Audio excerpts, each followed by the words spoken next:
તો નર્મદા જિલ્લામાં જ્યારથી સ્ટેચ્યુ ઓફ યુનિટીનું લોકાર્પણ થયું છે ત્યારથી પ્રવાસીઓ આ સ્થળ પર સતત આવી રહ્યા છે, આકર્ષણનું કેન્દ્ર છે। દિવાળી વેકેશન દરમિયાન તો એસઓયુ ખાતે પ્રવાસીઓની ભીડ જામી હતી અને હવે નાતાલ એટલે કે ક્રિસમસ વેકેશન સમયે પણ પ્રવાસીઓ અહીં ઉમટી રહ્યા છે। સરદાર સરોવર, નર્મદા બંધ અને સ્ટેચ્યુ ઓફ યુનિટી પર સૌથી વધુ પ્રવાસીઓ હાલ આવી રહ્યા છે। નાના મોટા સૌના આ સ્થળ તેને આકર્ષી રહ્યું છે। આજે અમે સ્ટેચ્યુ ઓફ યુનિટી ફરવા આવ્યા છે। અહીંયા બહુ જ સારું લોકેશન એ બધું છે। અહીંયા ફરવા આવવા એવું છે, સિનિયર સિટીઝન, ચિલ્ડ્રન્સ, એડલ્ટ બધાને અહીંયા ફરવા આવવા એવું છે। સ્ટેચ્યુ ઓફ યુનિટી એક વખત જોવા જેવું છે। અહીંયા લોકેશન, વેધર, ફોટોઝ માટે બધું સારું છે અને અહીંયા વિદેશમાં રહેતો હોય યા તો ગુજરાતમાં રહેતા હોય તો અહીંયા એક વખત સ્ટેચ્યુ ઓફ યુનિટી ફરવા આવવા જેવું છે।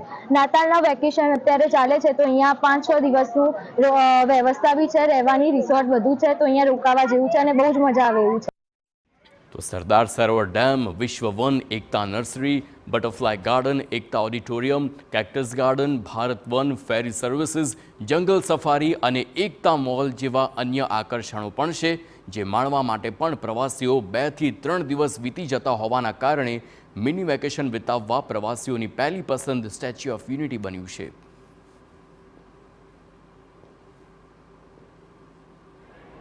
નાનાથી લઈને મોટા બધાને જ અહીંયા ફરવા માટેનું ખૂબ રમણીય સ્થળ છે અને અહીંયા ઘણા બધા મીન્સ લોકેશન્સ છે ફરવા માટેના, લાઈક પેટ સેન્ચુરી છે, જંગલ સફારી છે, રાફ્ટિંગ છે, ક્રૂઝ છે, મોટર શો છે અને સૌથી સરસ આપણી 182 મીટરની પ્રતિમા છે સરદાર પટેલની, એ ખૂબ જ રમણીય છે અને ત્યાંથી જે ઉત્તર જઈને જે જોવાનો નજારો છે એ ખૂબ જ અદ્ભુત છે।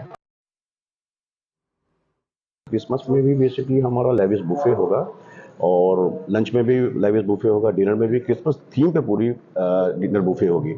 हमने हाल में ही भी एकता क्रूज पे हमने केक मिक्सिंग किया है, प्लम केक मिक्सिंग किया है। वो प्लम केक हम क्रिसमस के दिन बेसिकली बुफे में लगाने वाले हैं so that all guest can enjoy that plum cake and buffet on a Christmas theme. New year को बेसिकली भी हमारी होटल सोल्ड आउट है और कंफर्ट भी सोल्ड आउट है, तो दोनों गेस्ट के लिए बेसिकली हमने न्यू ईयर पार्टी रखा है पूल साइड में बैंक ऑफ रिवर नर्मदा पे।